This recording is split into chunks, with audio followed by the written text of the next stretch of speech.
I'm Kat. And I'm Hayley. And this is Night Classy, a tipsy night class teaching the oddities and unexpected curiosities you never learned in school. Powered by a thirst for knowledge and boxed wine, we cover the most fascinating lessons in history, science, true crime, pop culture, and the paranormal. What are we drinking for this learning journey, Hayley? Obviously, boxed wine. We have double down at the house. We have our Nighthawk Black, the Cabernet Sauvignon. It was a bourbon barrel aged, so it's good. She's thick. I don't really know what that means. I'm not a bourbon girl myself, but yeah, I'm not either, but I know the wine tastes good. It works. It works. I was pleasantly surprised when I picked it up to pack the bag and it was still heavy. I know. I thought for sure I'd be like, whoa, like send my arm flying trying to pick it up. Well, we have two on the counter, so yeah. The other one's probably a little lighter. It definitely is. It should probably just be thrown out at this point. Just suck it straight from the bag and toss it in the trash. Well, we are just coming off an amazing visit with our friend Justin. He came to visit us here in Memphis. Yeah, it was super fun. We went on a ghost tour. We went to some breweries. What else did we do? I don't even remember. I was basically on a 3-day bender. Yeah, definitely a bender. I haven't day drank in a really long time, and we did that. Same here. And it took me several days to recover. I think I put my body into shock, but we're back now. We even recorded a special episode, little bonus action for you all with Justin. Yes. So we hope you all enjoy and learn something new that will be coming out soon. TB date to be determined. To be dated. Whenever it's ready, it'll be out. But what will definitely be ready is our cocktail hour this Friday, my gosh, tomorrow. Yes, I love having things that are actually exciting to do on my calendar. I know. I can't wait. It's going to be really fun. We have a new tarot deck. We could maybe break that out. Yeah, we pulled it last night. It's a bachelor themed one that you got me for Christmas. I got the gossip card. Oh, so what does that mean? It means that I gossip, I guess, that I've been gossiping. I talk to people a little too much, apparently, about other people's business, or maybe it's a warning. Did that deck come with like a manual that tells you? Yeah. Okay, so you are really a gossip. Yeah, apparently. Do you think it's fitting? Embarrassing. I'm going to be gossiping about some people on today's episode, I think. Well, I haven't heard you gossip about anyone, which makes me think that you're gossiping about me to others. Yeah. Well, I feel like I would still gossip to you, but I would gossip to you about other people. But like you haven't told me about anyone, which makes me think I'm the victim of the gossip. Not muse victim. You're the Julia Fox to my Kanye. Which I'm so glad they broke up. I'm so Me too. That was so happy. annoying. I know.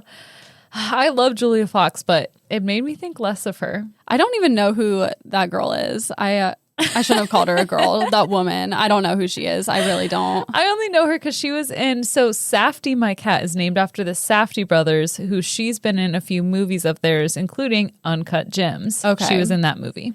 Okay, I saw that movie with you. You did. I don't remember much about it, but yeah, I think we were both on our phones. I was not, no, because you were so excited to show me that I really watched it. I remember most of it, but I don't remember like their faces or anything. I remember what happened. Okay, fair enough. It was a long time ago. Yeah, it was. That was back when Tommy's apartment was like cold and scary to be in because there was nothing but a bed and a couch. Cold and scary. Maybe that's why I don't remember it. It's because I was scared. Yeah, you were on alert the whole time. Yeah, your trauma brain took over. Fight or flight kicked in. I froze. But anyway, let's make sure everyone knows more about the cocktail hour that we're hosting tomorrow night. Not everyone's invited. No. Just our friends. Exclusive event. And by friends, we mean our patrons. Yeah. Pretty much our only friends. Yeah, exactly. Justin just got back home to North Carolina. I was like, why do all my friends live away? Like, I have 2 friends in Memphis. Yeah, well, we lost all our friends during the pandemic. Yeah. We got invited to a birthday party last weekend. Did you get that invite? No. The horoscope party. It was spelled like horror, and you're supposed to dress like your slutty horoscope. You didn't get an invite? No. Wow. For once, I'm invited to something and you're not. That is actually a relief. I know. I got that invite and I was like, I could go try to rekindle with friends I haven't seen in 2 years, but do I want to? I'm so I don't interested know. to hear who it is. Honestly, I don't even remember whose birthday it was. It was someone I didn't know very well, but I think Gabe invited me. Oh, okay. Getting called out. Sorry. Our personal lives just taken over. But like, I don't have any announcements besides the cocktail party. If you're a Patreon or you want to join Patreon, you can join us. It's open to all levels at 7 p.m. Central tomorrow, the 11th. We'll be there on Zoom. We'll be hanging out. We'll be pulling tarot cards, maybe playing some games. It'll be really fun. Bring a drink. And I'm doing a segment called Am I the Asshole, where I'm going to read them Am I the Asshole posts on Reddit, and they have to decide. Oh, that's Love that. exciting. Yes. Have you already selected them? No, because I know you look through them every day, multiple all times day. a day. So That's my favorite subreddit. I might have to ask you to not look tomorrow, and I'll kind of cull from that. I think you should go on there and just sort by best of all time. And I've never sorted by that. So you might find some like good oldies. Well. Yeah. All Oldies right. but goodies. And even if I have heard them, I can still give my 2 cents. That's true. Yeah. So I have you a got lot that of to look opinions. forward to. Yeah, that and all the other things we have going on Patreon. This upcoming week, we're recording our very first episode of List Bitches, which is a new Patreon show. We're going to do our favorite type of episode and just, dumb it down a little bit for us. Just read a BuzzFeed list. Yeah, but like comment on it and have conversation and just come hang out with us on Patreon. It's a fun time. There's a ton of extra content on there, including some of our favorite people who have come to actually teach us things. Yes, love the substitute episodes. But yeah, other than the cocktail hour, I have nothing going for me in my life right now. So I'm ready to start if you are. Let's do it. Well, we breathalyzed I blew a .036. I blew a .009. So I get to go first. For some reason, every time I talk, and I know I'm a big complainer, but like my teeth are hurting every time the air hits them. Sensitive much? I'm very sensitive. Have they been hurting? What'd you do? Well, I'm still hurting from my freaking wisdom teeth surgery. Oh, shut up about your major surgery. I know. I do need to shut up. I'm so annoying. But like my nerves are still all fucked up. Like my teeth just randomly. Anyway, just who get cares? veneers. I should Get at this the point. big Hillary Duff, like 2005, like Just big big right there. white denture teeth. You Honestly, need- I want to. Dedicate to your horse girl ego. And get horse teeth. Get horse teeth. Yeah. I'm so down. When I interviewed for my TFA job, the woman who interviewed me had giant white veneers, and I was like, I like it. I see you. I see you. I want to be you. I like it. Have you ever seen those supermodels on Instagram that get their teeth shaved down before the veneers are put on? Yeah, and they post a picture. It made me almost pass out. Yeah, it does look very freaky. That's what would keep me from getting them, because like you can never go back to your real teeth. Yeah, knowing that that's under there. Yeah, and you have to get them replaced like every 10 years or so. And what if you don't have the money? Randomly, like shit happens and you can't get them replaced, and then you are fucked. Same thing with boob jobs. That's a big downside, including the toxicity. But your boobs can look amazing. Yes, And your teeth can.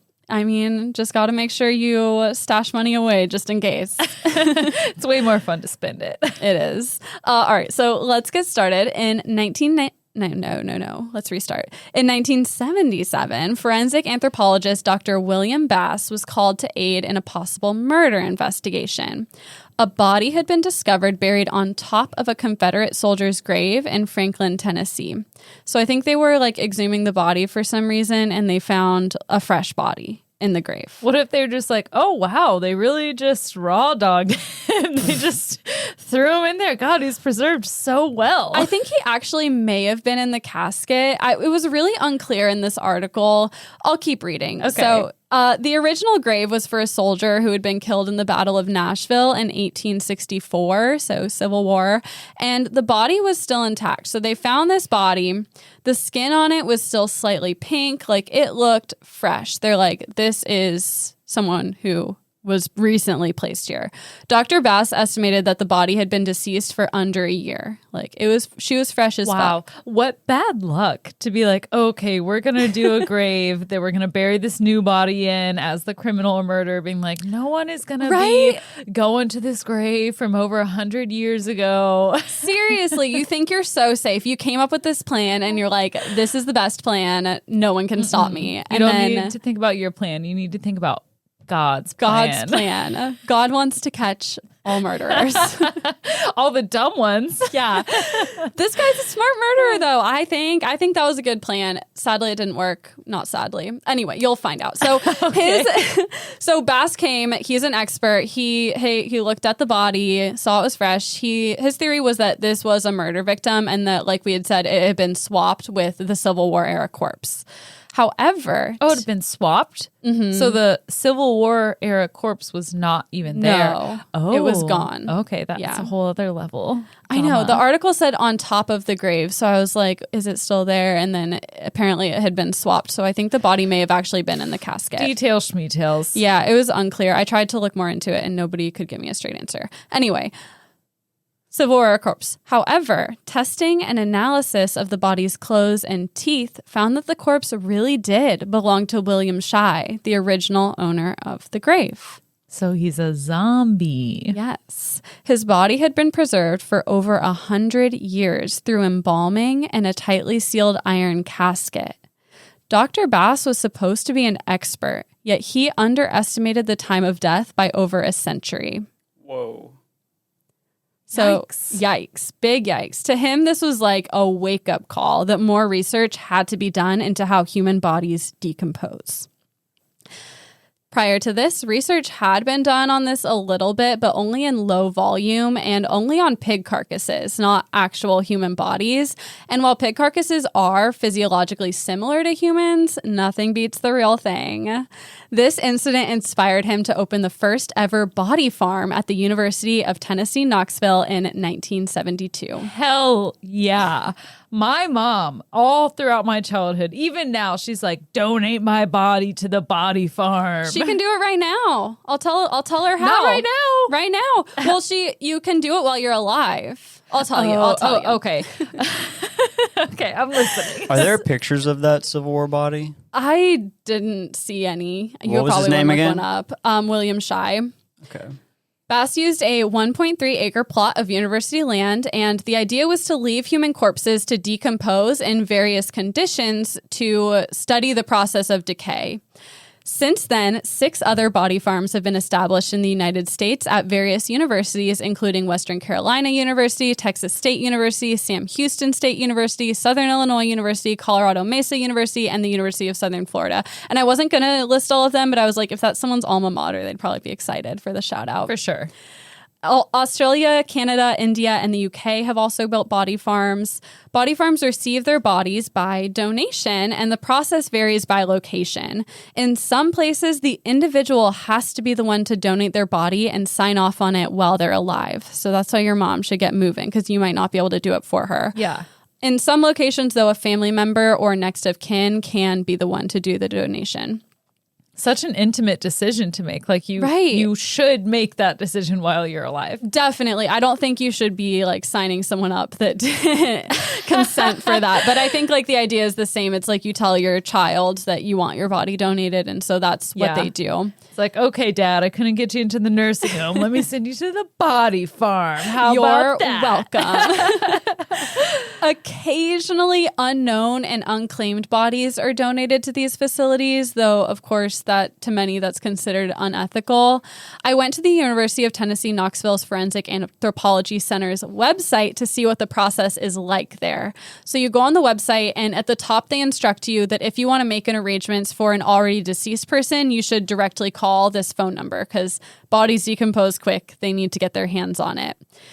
But if you're the one donating your own body, you can click a link, fill out a body donation packet, and you can go from there. They send you a massive Ziploc bag. You hop into it and just wait 8 to 10 minutes.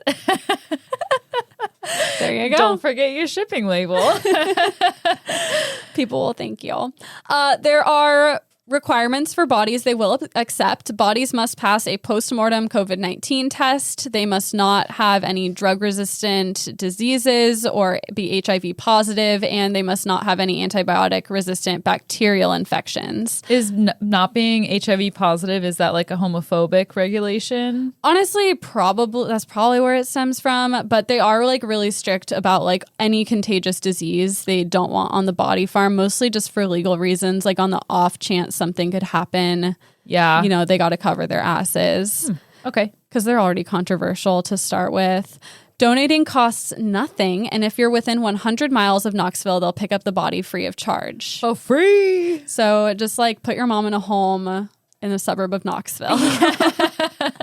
And there you go. Yeah, I just have to convince her, you know what, she could go live with Tommy's parents. There you go. They could all live together, a little commune. That would be the fun. grandparents' house for our cats. They could be like Charlie and the Chocolate Factory. Just share a bed toes to toes. That's what I hope you, me, Alec, and Tommy end up as one day. Me too. We're already pretty much there. Yeah, all we need to do is just my bed just falls through the ceiling and then boom, we're like right above you guys. I mean, we're kind of already, like the way your bed is situated, we are cheeks to toes, but just like on different levels if of the house. anyone is like a new listener or doesn't know us, we're roommates and I live on the second floor and Kat and Alec are on the bottom. And that would paint a really weird picture if that didn't get explained.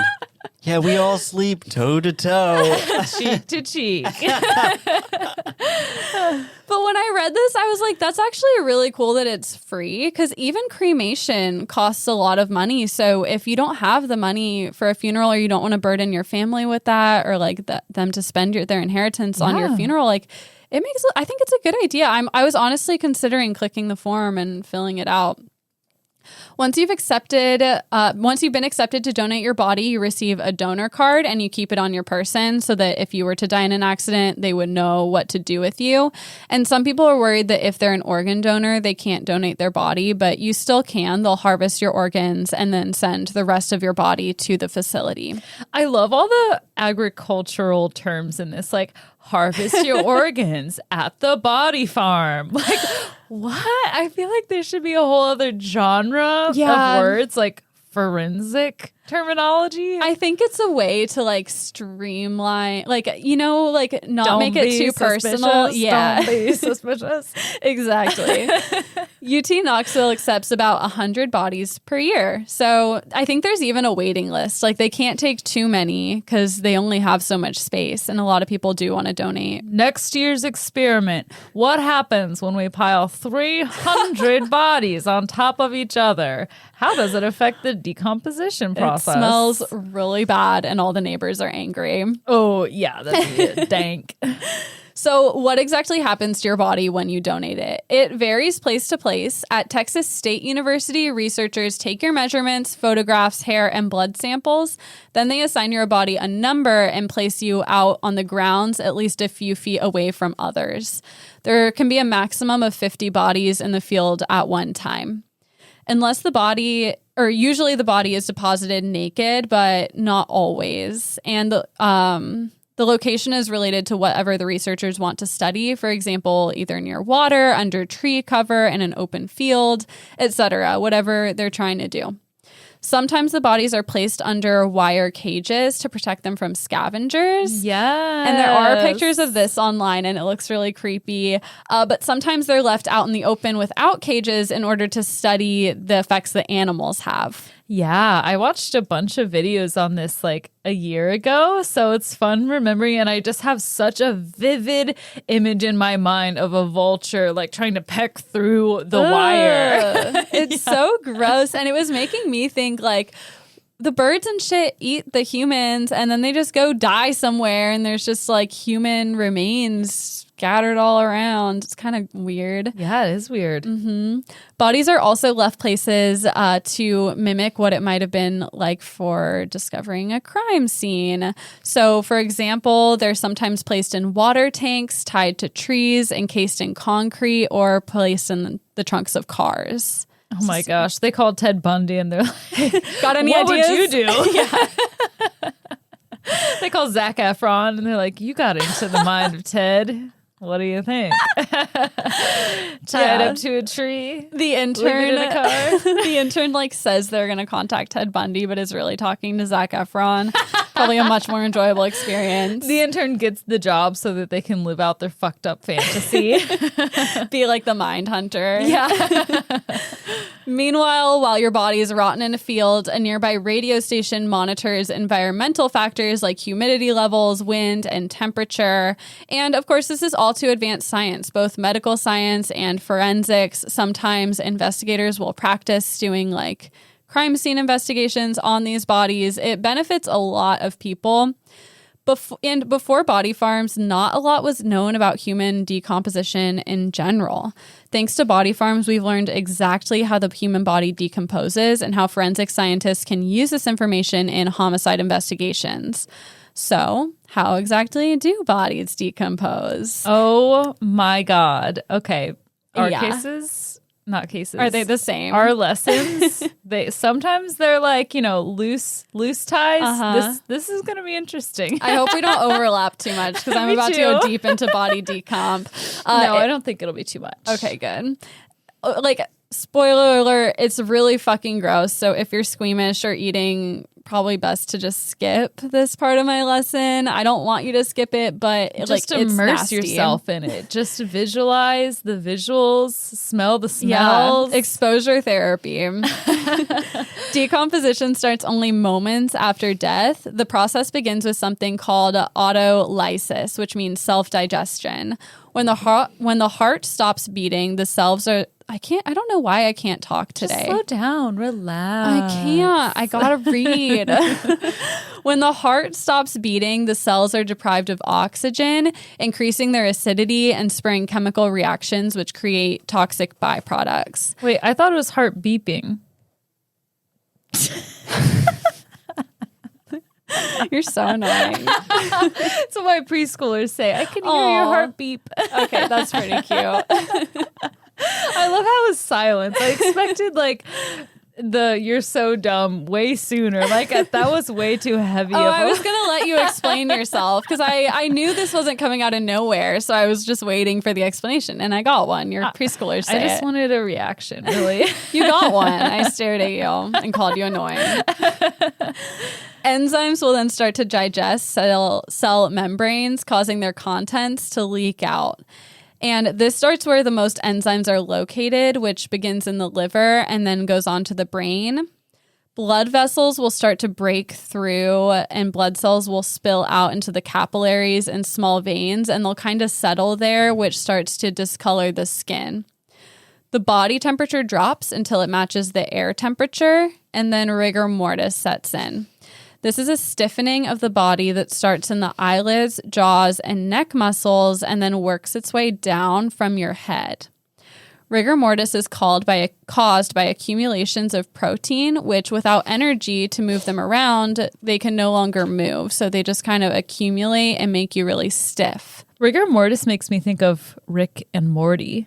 Is that where they got the name from? Probably. It's probably a play on words. I never thought about that before. They got it from, it was supposed to be the Back to the Future people, Doc and Marty, but the Back to the Future people wouldn't let them use those names, so they changed it to Rick and Morty. Rick and Morty. It does sound like rigor mortis, though. Yeah, That's does. interesting. I wonder if that was someone's little Easter egg. What does rigor mortis mean in Latin? Hard on. Rigor...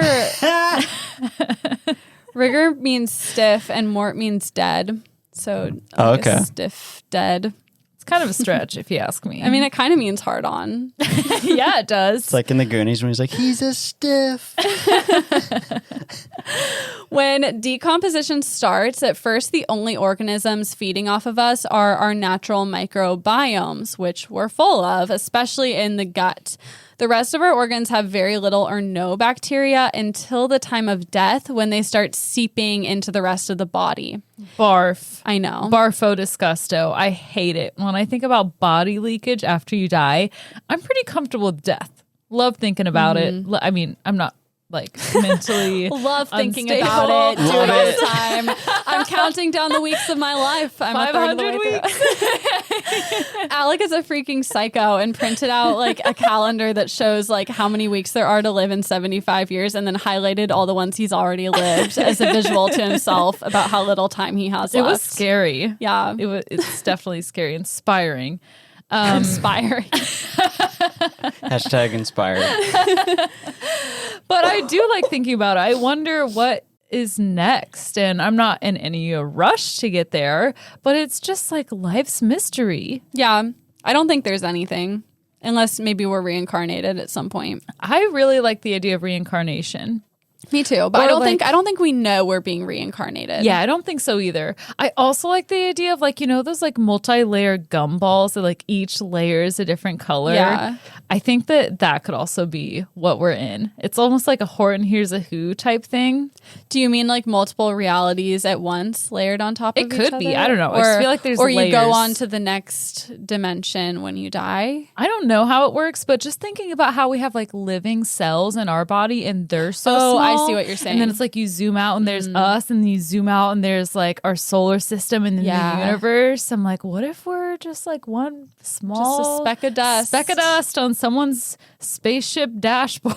I mean, probably. I don't think anyone really understands exactly what outer space is. And then it just keeps going and going and going. Yeah, it's crazy, man. Yeah, I like it. And I hate it also. It's scary. It is scary. Speaking of scary, the bacteria start to spread out and they're looking for a new food source after they've eaten through the gut. And this usually happens between the small and large intestines. So now they're on the move. They eat the liquid leaking out of cells, digesting the intestines, surrounding tissue, and the digestive system, lymph nodes, liver, spleen, and then the heart and the brain. They've got an agenda. This process can be well on its way in only 20 to 58 hours after death. Okay, betrayal much? That's fucked up. It's kind of like when you have cats, they'll eat you when you die. I was just about to freaking say that. You saying like, and then they move on from the intestines. I'm like, that's probably the route that Safety would follow if I died. They eat your face first. Do they really? Mm-hmm. Your face and your butt. Why? Because that's where your orifices are. That's like the soft tissue. Oh, it's easiest to just... Yeah. Your face and your Your butt. butt, though? Yeah. Your my anus. goal is to my anus. Oh, it's going to eat my ass. Yeah. Oh, my God. You just have to die. You just have to let Safety outlive you, and then he can fulfill your dream of eating your ass. Jesus. So hold on. The Christ. cats eat. I don't know if that's true. That might Cats be an like, urban yeah, legend. every But night. when They- animals eat their prey, they usually start at the like mouth or the ass. Here I am projecting, thinking like, oh, they start at the face to make it less like personal. It's like when someone like murders someone and they put the like sheet over their face afterward. Yeah, they can't just not look at it. They have to eat it first. Oh my gosh. It's like eating the part of the like your dinner that you don't like first to get it out of the way. I'm just picturing meeting with like a fitness coach or something, and they're like, okay, what's everyone's goals? And everyone's like, I want to lose this weight, I want to do this, I want to tone. I'm gonna be in there like, I want my ass to be so hard that my cats cannot eat it when I die. I want to tone the shit out of my ass. And my face, if you have any exercises for that. Our inbox is open. Actually, it's not, because I've had anxiety for some reason about going on Instagram lately, which is why I haven't been posting or answering DMs. So I'm sorry to everyone who's left us a DM. There's a lot of them. Anxiety happens. It really does. If you need help with Instagram, let me know. I would love to. You help have the out. login. You do some. Go Well, for it. I don't. Oh, I thought you did. No. Okay, well, we'll work on that. Once self-digestion happens, putrefaction starts. Putrefaction is a similar process, but has to do with the anaerobic bacteria, the ones that do not require oxygen. They will eat the body tissue and ferment them into sugars while producing gases like methane, hydrogen sulfide, and ammonia, which cause the body to bloat. The body bloats mostly in the abdomen, but other parts can bloat as well. Discoloration continues as blood cells leak out, and the anaerobic bacteria turn hemoglobin molecules into sulfhemoglobin, which gives a marbled greenish black color to the skin. It's kind of a vibe. Yeah, Very it sounds pretty, honestly. Yeah. Gas continues to build up in the body until it creates blisters all over. Yes, we're getting closer. This is when slippage happens. Yes. That's when the blisters loosen the skin, causing large sheets of it to fall off. Don't stop. After that, everything's full of liquid and gas, and it all starts leaking out through any rips in the body, as well as through the anus, mouth, eyes, and all other orifices. Oh, she so came.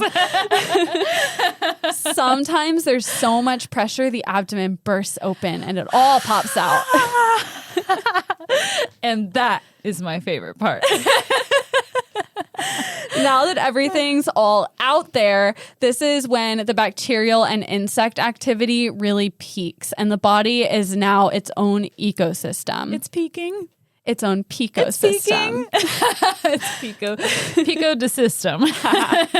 Yum, I want pico de gallo. Me too. Not to mention, larger scavengers are likely feeding on the body at this time. Two of the main insects that feed on rotting corpses are blowflies and flesh flies, who lay their eggs in the decomposing body. When the body starts to give off its sickly sweet odor that it's known for, that attracts the flies. Each fly lays about 250 eggs on the body, which hatch in only 24 hours. What? The newborn maggots eat for a few hours before molting, and then they eat again and then go become larger maggots, which then quickly become flies who go back to the body and lay their eggs. And the process repeats itself over and over again pretty much every day until the body has been totally decomposed. It's so crazy to me that people can hate spiders when there's so many more disgusting animals. Yeah, flies are the most or insects, disgusting. Yes, I think the only time that I've almost thrown up from a smell was opening a trash can and there were maggots in it. I don't know what the fuck was in there, but it was awful. That is horrible. Yes, it was horrid. It's like the smell is bringing me back. I'm like, I need. Just keep going. I'm sorry. Disgusting. Yeah, maggots are the worst. Eventually, though, so many maggots will be on the body that a, quote, maggot mass forms, which can raise the inside temperature of the body as much as 10 degrees Celsius. Ew. And they don't like being hot, so they all wiggle around to stay cool. So it's just this giant wiggling maggot mass. Oh, imagine someone on acid seeing that, just this mass of a bunch of little wiggling things. That's horrible. That looks crazy. And I'm going to have sleep paralysis tonight and see that on myself. Dude, the maggots are going to get you. They're going to eat your ass. Oh, and no, then your not cats the are going to ass. eat the maggots on your ass. It's good protein. You remember on The Bachelor when she was like, go rot in Ohio? Yeah. I was thinking, go rot in Ohio, you maggot mass, is a pretty good insult. Yeah, it is. Sure is. They're not the only ones to feed and lay eggs on the body. Skin beetles, mites, ants, wasps, and spiders are also attracted to the corpse, but the flies do most of the decomposing. A lot can be learned from studying the insects on the body, most typically the time of death, by studying the cycle of fly larvae. But sometimes environmental factors deter the flies, which is why it's really important to keep studying different environmental factors. A study by the Southeast Texas Applied Forensic Science Facility partially buried a donated cadaver body in a cave. The fire ants made little mounds of dirt, sealing the cuts and stopping fluid from leaking from the body. So that stopped the flies from coming. And the ants were just dominating the body until the rain came and washed out the dirt, and that's when the body was able to bloat and the flies were able to come. So if something like that happens, you can't reliably use the fly larva cycle as an indicator for time of death. Mm-hmm. And temperature is super important too. I'm sure you'll get to it. That's my next bullet point. So temperature also affects insect colonization because insects are cold-blooded. So cold weather will limit their activity. And for that reason, temperature is really important to consider when timing death. Studying the insects and bacteria on the body can also reveal the location of death. Everything that feeds on the body has its own bacteria that it leaves behind, which can give scientists clues of the geographic location of the death. Back to the body. It will eventually dry out, leaving blackened, leathery skin sealed over a skeleton.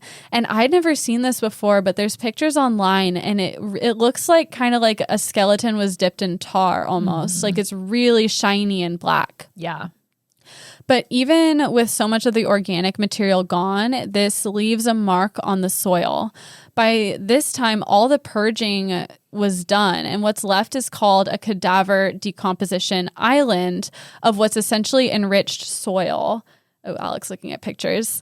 Sorry, got distracted. You were like, what are you looking at? This is a freaky one. Yeah. Ooh. What is on its eyes? Something has to be on it, right? That's not its actual eye. It looks like a leaf. Is that a lens? Like an... Oh, that might be a contact lens. No way. No, way. not that big. I don't know. Perfect vision probs. I know. I don't even know what a contact lens looks like. If you're watching on YouTube, I'm about to show a dead body. So beware. Brace yourself. So like essentially the body enriches the soil and nutrients from the body, also all the insects that have died because it has attracted like all these bugs. They die too. And then the feces from the larger scavengers that were feeding on the body, all that puts nutrients into the ground. And initially this excess nitrogen kills the surrounding plant life, but once it settles down and normalizes, it becomes really good for the ecosystem and allows us, especially plants and worms, to thrive. Studying these ecological imprints could help investigators find cadaver sites even after the physical body is long gone or buried. There's a strategy farmers use where they'll sometimes fly small planes over a location when they're looking for a good place to lay their field. And what they're looking for is an excess, like in organic growth, a lot of plants, because that signals nitrogen-rich soil, which would be great for planting. And it's theorized that investigators could possibly do the same thing when looking for a body. You're looking for a place of lush growth because of this like decomposition and the cadaver decomposition island the bodies form. Oh my God. So many places like that have been over-farmed. They should start doing that. Start taking in the bodies. Yeah, just make it a body farm for a while. Plant some crops. Why do not? Your thing. I was learning about Haiti and the Dominican Republic and how Haiti had been like so over farmed and now it's just like desolate. They should consider it. Or they could just buy nitrogen to put in the soil. Body farm, more like body country. For similar reasons as I just discussed, it's really important not to disturb plant life and the soil when exhuming a body because it can leave a lot of clues. At body farms, investigators are able to practice recovering cadavers properly, and these facilities have led to a ton of new information. We found that different animals like different kinds of bones. So rats go for the greasy bones. They chew on the ends of the bones to get the marrow out. So if bones are recovered and only the ends are chewed, you know that rats got them. Whereas squirrels, on the other hand, like the dry bones, probably for the calcium. How interesting. Yeah. It's not the motion of the ocean. It's the dryness of the bone. Researchers at Texas State University Body Farm found that teeth can be used to estimate the age of the deceased. So apparently each year, every tooth you have gets anchored to the gums by new fibers, 2 of them. So you get a bright line fiber in the spring and summer, and then a dark line in the winter and fall. So you can count these fibers kind of like you can count tree rings to find out the age of the corpse. And they smell different. What smells different? Old teeth versus newer teeth. Ew, really? Mm-hmm. Yeah. Gross. What I do know, they smell right? like? I don't know, just different chemical things. Probably not detectable to us. Still nasty though. Yeah. Information like this has been invaluable in the field of forensics, and it's thanks to body farms that we have it. Despite how important they are, there's definitely controversy surrounding these places. When the University of Tennessee first opened their facility, those who lived in the area were really resistant. Oh shit, did you... Oh no, she just spilled wine all over her laptop. Here, we can pause. Yeah, maybe we should pause. Do you want to go grab some? Yeah, I can go run and grab it. Yeah, shit.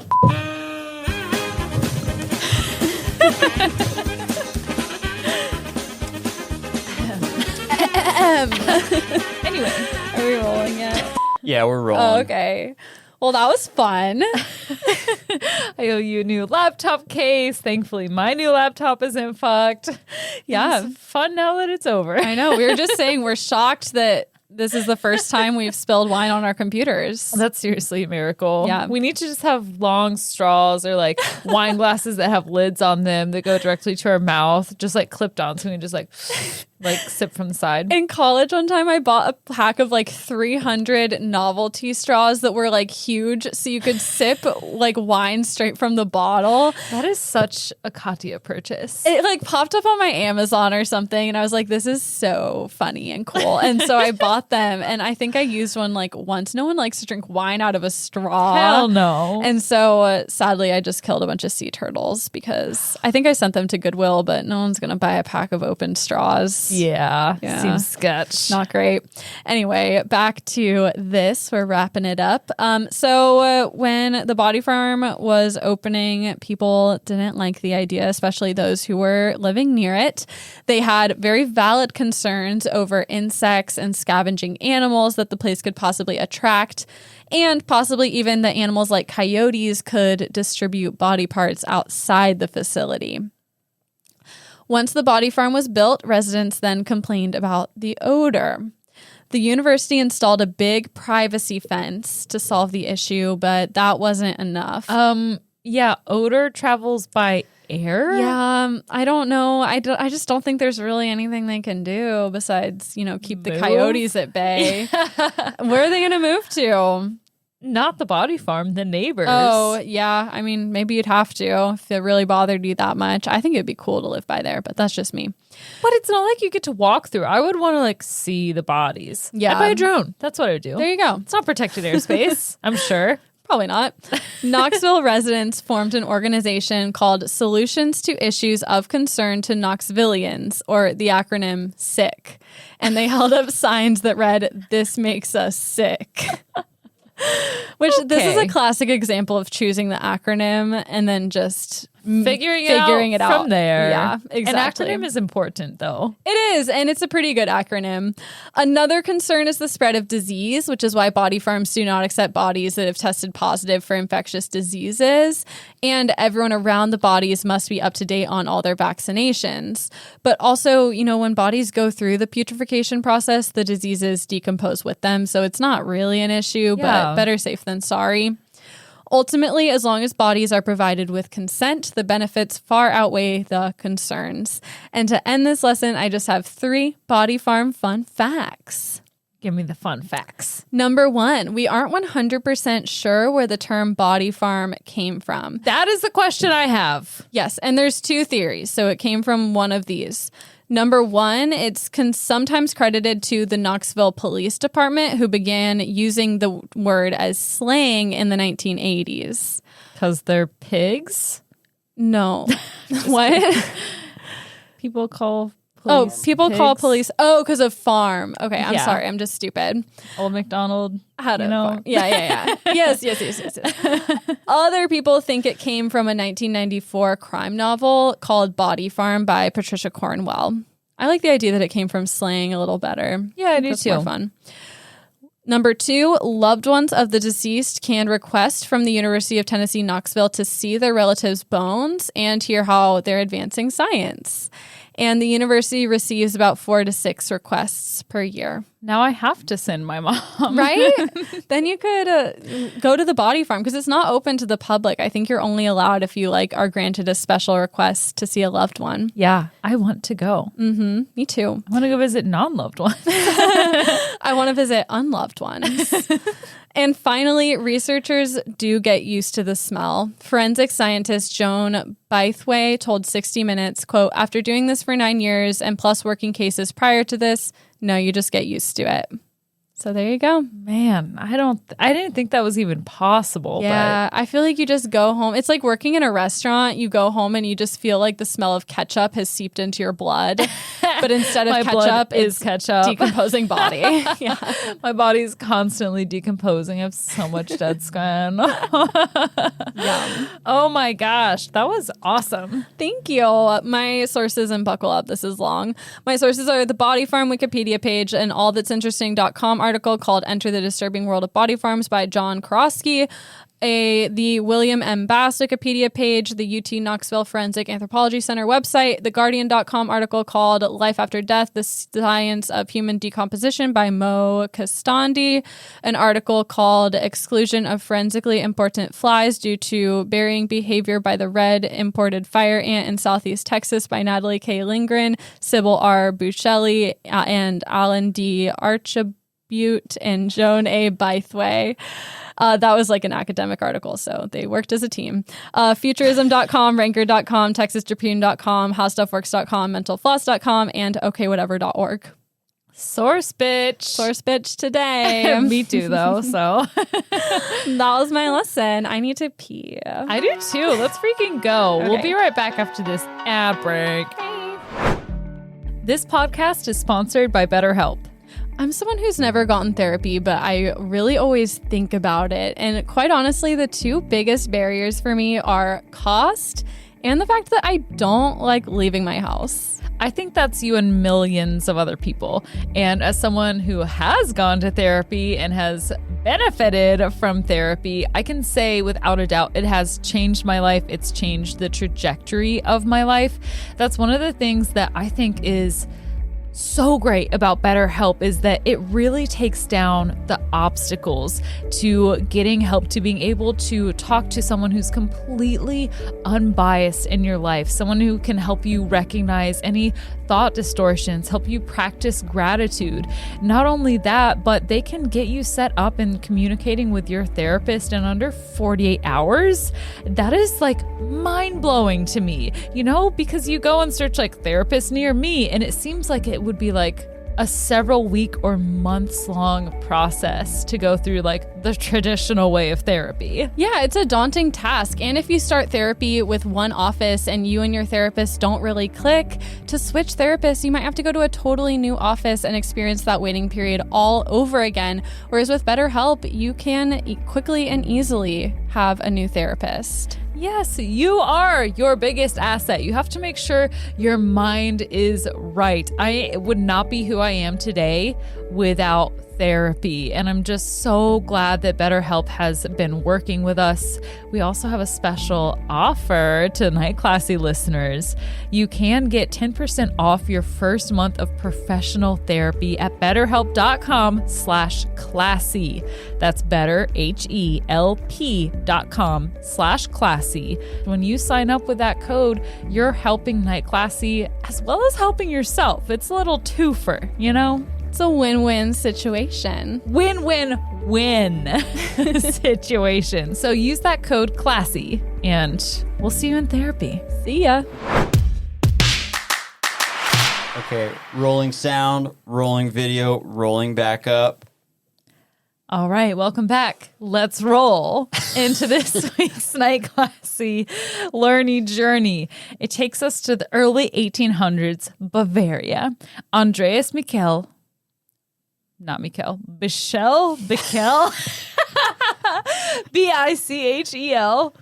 Bichel. Andreas Bichel was a known thief. He was always swiping vegetables from neighbors' gardens or trying to sneak away with some hay from the barn he worked at. What did he want with hay? We'll get to it. Okay. But he was harmless enough. He had a wife, children, and a home that he all balanced quite well. He tried lots of different things to support his family, but you can only steal so much hay from the barn before you get fired. So after the innkeeper fired him from working in the barn, he thought, why not go into fortune telling? So that's what he did. Andreas told people that he could see their future in his special magic mirror, which was just a magnifying glass propped up onto a small wooden board. It's not even a mirror. He's like, watch me put this ant into this beam of light magnified. Your ass is grass. Anyway, he could still see the future. And lots of women came to see him. The word got around town that he could specifically see women's future husbands. And Andreas was doing well enough for himself. He decided to hire a housekeeper and started interviewing people. A woman named Barbara Reisinger came into his house in 1807 to discuss her qualifications. But then Andreas started talking about other things and started like flaunting his ability to see the future. And he's like, do you want to get your future read? And she's like, I mean, yeah, why wouldn't I? So she does it. Andreas has Barbara sit down and he sets his special magic mirror on the table across from her. And this time around, he did something different. He told her that he would have to tie up her hands to make sure that she would not touch the glass and ruin the spell. So she has him tie up her hands. And he's like, but you also have to cover your eyes. So let me put this handkerchief around your face. And she's like, okay, I mean, I've never had my future read before. I guess this is how it's done. Yeah, I don't want to see anything scary when you're reading my future. So they do that. Andreas grabs a knife and plunged it in and out of her neck. What the fuck? Multiple times. Just out of the blue? Just out of the blue. Why? We'll get to it. Okay. Then he disposed of the body before his wife and children came home. Andreas tried this again with several other women, and they didn't know it at the time, but their unwillingness to have their hands tied saved their lives. But there was one other woman who was not so instinctual when sensing danger. Catherine Cedel came to Andreas's house in 1808. He asked her to wear her finest dress and bring 3 more of her finest dresses. Andreas did the same thing. He killed Catherine in the exact same way. And after she never returned home, her sister started to become alarmed. She started looking for her in town. And she walked into this local tailor shop, and she was shocked when she walked in to see the tailor using a very distinct yet familiar fabric for a waistcoat he was assembling. It was the same material as the petticoat worn by Catherine the day she disappeared. The tailor told Catherine's sister that the fabric was supplied by the guy who ordered the waistcoat, Andreas Beichel. He's literally wearing her clothes. What a fucking idiot. Yeah. Catherine's sister went straight to the police, who followed up at Andreas's house to investigate. Andreas told them that he had seen her, but she met this guy and they skipped town to elope together. Easy as that. I mean, as one does. Yeah. His fortune telling was that good. He was like, this is your husband. Go marry him. He's here. It's how he makes his money. And I take my payment in petticoats. And 3 of your finest dresses. The police searched his property and found a collection of women's clothing and some items that Catherine's sister later identified as having been Catherine's, but there were no bodies. That went on for a couple of days, just them being like, oh, we're in the 1800s trying to investigate possible murder. The court clerk decided to walk past Andreas's house with his dog, who alerted his human, the count clerk, repeatedly outside of Andreas's woodshed. He's like, oh, let me go see what this is about. They searched the shed and discovered a pile of hay and straw, which barely concealed a woman's severed body. So that's what he wanted the straw for. And the police just didn't check the shed? I guess not. They didn't because it took the dog to alert them to that. They were also able to dig up a human head nearby and another slashed corpse, which was Catherine and Barbara's bodies and heads. So their cases were solved, all thanks to the very first documented use of a cadaver dog in history. Oh my gosh. Wow. We are synced. I know. That's the closest they've ever been. Yeah. super weird. Do we right? have a forensic science podcast now? I think so. I mean, Okay. let's just add it to the thousands of other ones. Body farms and cadaver dogs. That is like That's on point. solid. Yeah, we Wow. nailed it. It finally happened, folks. Cohesive episode. Next up, we're going to be doing the same lesson and not know it. I can't wait for that day. Me too. It'll be really interesting to see what we do because I feel like the way we tell stories is different too. So that would be really interesting to see the differences and similarities. Well, anyway, Andreas denied everything in trial, but later confessed to both murders in his jail cell. A thief at heart, Andreas explained he killed Barbara so he could have her fine clothes. Andreas's time came to an end in beheading in 1808, but the official job of Cadaver Dogs was just beginning. And then they dressed the dogs in his clothes. Yes! With the little like collar that goes up and the plaid and the little hat, little investigago. Yeah, little Sherlock Holmes outfit. So cute. So freaking cute. The first officially trained cadaver dog, though, guess what year? So if that was in 1808, the first like documented cadaver dog, when do you think the first official trained one occurred in? 1935. 1974. Jeez, I was gonna go 70s, but I was like, nah. You see all these old like mystery shows and novels where they have like the bloodhound and Right, stuff. because they use bloodhounds to track like live people for a long time. Yeah, You'd so think I thought it'd be the yeah, same. me too. But it's not. The training is different. Yeah. It all started for cadaver dogs when the Vietnam War era Army researchers started thinking about jobs that dogs could perform at home and in peacetime. They're like, we got women to work in the world wars. Now on to the dogs. In the early 1970s, New York State Police Trooper Jim Suffolk worked with the military animal science program to train a yellow Labrador named Pearl. She, or he, I think it was a she, became the first official cadaver dog.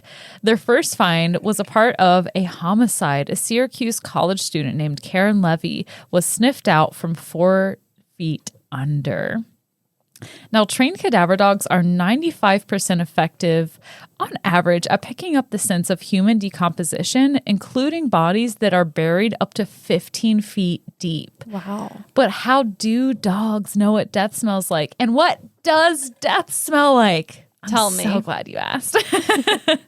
So everyone pretty much smells the same when we die, which, as we covered in the previous lesson, we stink. Humans have about 6 million scent receptors in our noses.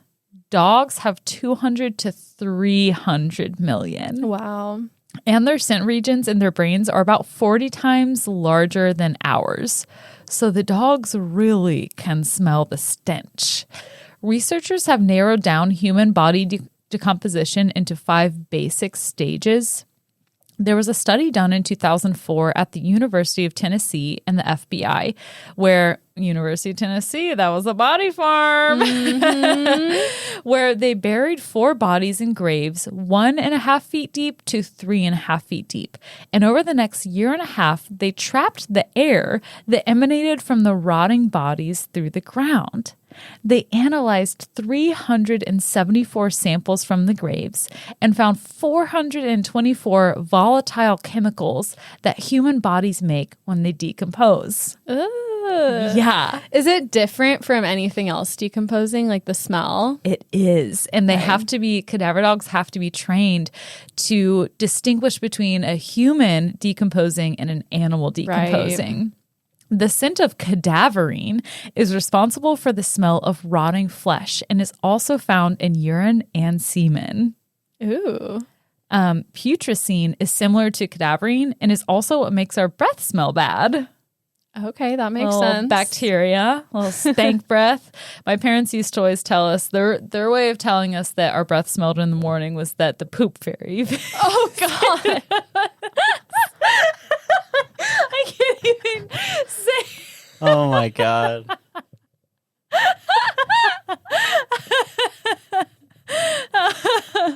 Oh my God. That is so funny to me. I can't Did you believe wait. in an actual poop fairy? No, it Okay. was just like a funny way for them to be like, your breath stinks. Like, get out of my face. The poop fairy visited you. That's so funny. Cedel is also another scent. It's also found in coal tar, and indole or indole, I'm not sure, are also the major components of feces.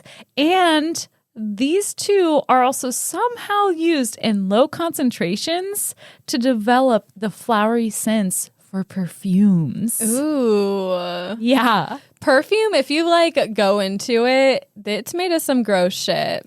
Yeah, it really is. It's like when I think about Parmesan cheese and I'm grating, I'm like, this tastes so good, but it smells like vomit. Yeah. Have you heard that study where like they blindfolded people and they couldn't tell the difference between Parmesan cheese and vomit? Oh, I can't do that. How did they even conduct that study? They blindfolded people and they sniffed like they sniffed vomit, it. and then they sniffed Parmesan cheese and they like couldn't tell they the were difference. eating it. No. They like freeze vomit and grate it. Here's your vomit popsicle. When cadaver puppies begin training, they start with synthetic cadaver scents. And there is basically a perfume of cadaver scent. It's called Sigma Pseudo Corpse, produced by a German chemical company, and is formulated for... It has 3 different scents, okay? It has the recently dead scent, the decomposed scent, and the drowned victim scent. Do you think it's in like cute glass bottles, like all different? I think it has to be. Right? Like, it's one thing to have a pseudocorpse scent. It's another thing to have 3 different styles. Right. 3 different editions. Yeah, because they smell different. People smell different when they decompose differently. They can also achieve these cadaver scent training tools from official sources. Under strict control, tissue can be obtained from medical examiners or doctors, but it's not always readily available. The Penn Vet Working Dog Centers train and conduct research with cadaver dogs. So these dogs have to be certified to be able to like officially work as cadaver dogs. And at that site, they work Monday through Friday with puppies starting at 8 weeks old. Aww. I know, little puppers. They literally have to like imprint. Once they graduate, they're sold anywhere from $6,000 to $10,000. One of the areas they train in includes doggy obstacle courses, complete with ladders, balance beams, ramps, and walkways of all different kinds of materials like wood, metal. There's stuff hanging from the ceiling too. A lot of things that are designed to distract them so that they can get over the distractions. And I want a puppy that failed cadaver dog school. Yes, I do too. And we'll get into what makes a good dog, because a lot of them are either labs or German shepherds, but it doesn't have to be a specific breed. There's just a few characteristics that makes a very good cadaver dog. And they create these environments so that the pups can train in all types, because you never know what they're going to be going into in the real world. And every few minutes for some of the exercises, they'll start playing these wailing sirens so that they can get used to that environment and have the lights on and everything. Another thing the dogs have to be trained on is the actual environments that the bodies decompose in, since tissue exposed to or not exposed to oxygen rots differently. Cadaver dogs have to practice finding actual dead bodies and training them using their response and reward system through positive reinforcement. The typical training process usually takes about 8 months to 2 years.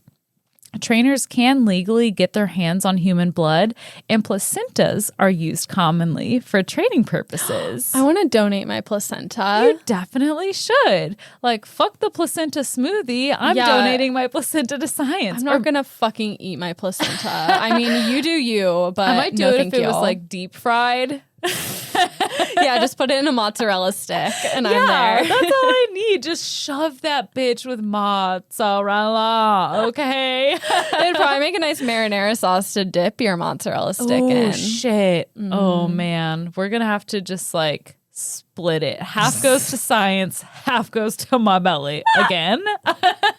That's reincarnation for you right there. I think we solved it. Oh, shit. Although there isn't perfect data on how many cadaver dogs there are, since most of them are volunteers. Police stations don't tend to have a cadaver dog on staff, if you will. Sometimes they'll have their canine units who also search for drugs and things like that, trained to be cadaver dogs, but it is a very specialized field. Like I said before, the majority of cadaver dogs are Labrador retrievers or German shepherds. And Mary E. Kabolk. Bless you. Okay, I hate it when a bunch of consonants are all together and I have to figure it out. It's hard. It's Cablk. Kabolk. She's a scientist at the Desert Research Institute in Nevada. Says that you don't really want a smart dog as a cadaver dog. Same for boyfriends, because their curiosity could lead to distraction. And they also have to really enjoy the work that they do so that they can do it for a long time without getting bored after 5 minutes. She says the perfect cadaver dog would be a mid-sized dog that absolutely loves playing with tennis balls or pull toys. Because they use so much positive reinforcement, they both serve as effective and easy rewards for the dogs. She also said that making the toy smell like death will help the dog associate the death smell with rewards. So they're just dipping these toys and stuff in this pseudo corpse-cologne, Humans essentially. are so fucked up. I know. A few episodes were talking about these spies using these rat corpses and like, oh my gosh, us humans really just walk around like we own shit. We do. I guess so, but it hurts Just my heart. Training this dog to love death. Love death. Like, what is He's it playing with a do? Ouija board. That dog isn't going to just eat your ass. He's going to go He's going to go straight for the down stomach. He's going to go down on you. He's going to eat the placenta raw. Trainers of these cadaver dogs should file reports, especially training reports. And one of the most important things when filing these training reports is to make note of the mistakes that cadaver dogs make in training, because any good defense attorney will ask for the training records, and it's important to acknowledge the mistakes and show how the dog has gotten better at their job and grown as a cadaver dog. One cadaver dog trainer, Officer Paul Bryant, tells his training dog when they're searching for a body to find Fred, find Fred. He does this because he thought, I don't want to be like in front of a family who is, probably looking for a deceased person and be like, find the dead guy. Yeah. So he named the thing that they look for Fred. Okay. They also need to train them how to signal that they think a cadaver is somewhere. And the best way is to have them just sit or lay down comfortably and calmly. If any dog starts scratching or digging, it's automatically a no-go because that destroys evidence. And the training also includes ignoring dead animal scents. So they only get rewarded when they're in training for finding the human scents. There is a new type of trained dog called historical remains detection dogs, which are trained to find old remains only. Like I said in your lesson, old teeth smell different. I was wondering how you knew about fucking teeth smell. They aren't working with flesh. Well, they are working with flesh, I guess. But I meant to say they aren't working with fresh blood scents or any fresh scents at all. The puppies are imprinted and given a solid foundation on old bones and teeth, and later get the experience working in old cemeteries. So if you are interested in selling or donating your body to a body farm, track back to Kat's lesson. If you're interested in helping your local cadaver dogs, you can easily help. If you ever trip and skin your knee or cut yourself with a knife accidentally, any way that you can donate bloody dressings, those can be used as training gifts. Interesting. Yeah, so you can just... Next time you bleed through your tampon, take it in. Send your panties to a cadaver dog. Because we know it smells like death. That is what I have for cadaver dogs. I have a few other types of detection dogs that kind of like rang my bell a little bit. So they have been able to train dogs to detect bed bugs. Yeah. Bed bugs are sneaky motherfuckers. As someone who has had bed bugs before, I can confirm. Do not buy wooden fucking bed frames from Craigslist. I beg of you, don't do it. But these bed bugs, you know, they can hide just about anywhere. But these detection dogs can sniff them out at any life stage and pinpoint exactly where the bed bugs are, providing a safer alternative to pesticides. And at the very least, they can just minimize how much pesticide has to be sprayed.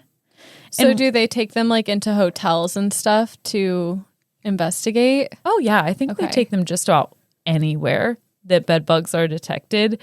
In one study at the University of Kentucky, detection dogs had a 97.5% correct positive indication of identifying bed bugs with 0 false positives. And they had the ability to distinguish bed bugs from carpenter ants, cockroaches, and termites. Wow. Yeah, I say spray them all. Same. It doesn't matter. Yeah.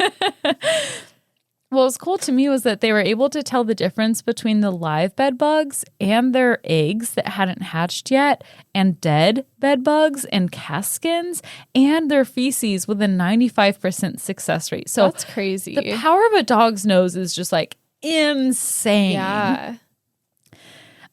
Australia has started using COVID detection dogs in 2021. I think they're at the airport and things like that to sniff them out. They also have dogs to sniff for drugs, firearms, ivory, currency, a lot of times used at airports. Again, they can smell out large amounts of money that, you know, you might try and skate by without reporting to customs. Have you ever been at the airport and they bring out the scent dogs? Yes. And like you get irrationally nervous? Yes. I'm like, what am I doing right now that I didn't know was illegal? Yeah. What do I, like, someone must have planted drugs on me. The dog is going to come get me. It's all about me. Yeah. They can smell out cell phones, mold, termites, and wildlife scat. Poop can be valuable and is readily available for researchers to study. All they have to do is find it. So these detection dogs have been successful in finding the poop of killer whales, northern spotted owls, and salamanders, which are like notoriously, I guess, hard to find scat for. So dogs stay smelling things. So like a witch out there who's like, I need the scat of a salamander. Yes. Train a dog to do it. My familiar. Okay, so now we reach the point in my lesson where I can keep going with another little anecdotal story, or we can end it here. Let's hear the story. Okay, so this is the one that I later found out after doing all of my notes, which I have condensed it, was a wine and crime lesson, which I know a lot of our listeners listen to wine and crime, and it was just done in like July 2021. So I didn't want to repeat anything that everyone has heard already, but I will go forth. I'm sorry. Let me find where I need to start. I will go forth as soon as I know where I'm going. Actually, you know what I'm going to need to do is not do this part because I didn't plan on doing it. I guess I didn't organize it well because I was like, after realizing that I didn't want to do it, I just didn't work on it anymore. So, all right, that's fine. Until next time. I can give you a synopsis. The synopsis is this woman, Sandra Anderson, had a cadaver dog, Eagle. They worked together for about a decade, and she served on hundreds of cases, historical, recent ones. She did it all for free, just wherever she was traveling to volunteer. They just had to cover the travel costs. And then during one of their cases, one of the investigators saw her like bend down and like do something near her boot, and then the dog like signaled that there were bones there, and then there were bones there, like little bone fragments. And he was like, that was kind of weird, and he just kept it to himself. And then he ended up realizing and talking to other people on the team who also saw her do other suspicious things at this crime scene. So they're like, okay, we're not going to tell anyone. We're just going to keep a really close eye on her.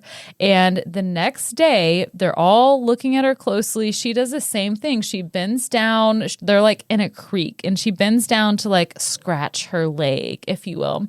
And one of the investigators takes her chance and lunges to grabs Sandra's arm.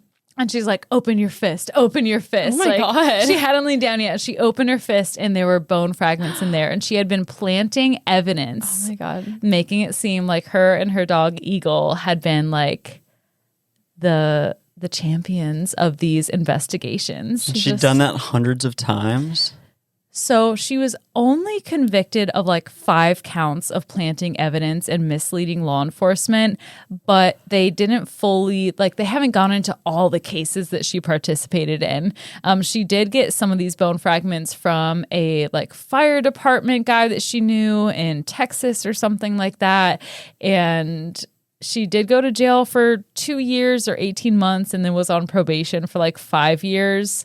And yeah, that was the wild story that led me down the rabbit hole of cadaver dogs. Well, it was so fun to just learn about cadaver dogs. It was so fun to learn about body farms. Thank you. Wow, I can't wait till we finally do like the same lesson. No, this was a close one. It was. Dang. Cheers to us. Oh, I have a long list of sources too. This makes the farmer's dog food we got have a whole new meaning. Wow, it does. The Body Farms Cadaver Dogs The Body food. Farmers Cadaver Dogs. It's all bloat. Doesn't have quite the same ring. Sponsored by the Body Farmers Cadaver Dog. We need to start another Night Classy brand. Do you want your dog to be eating the best decomposed human remains?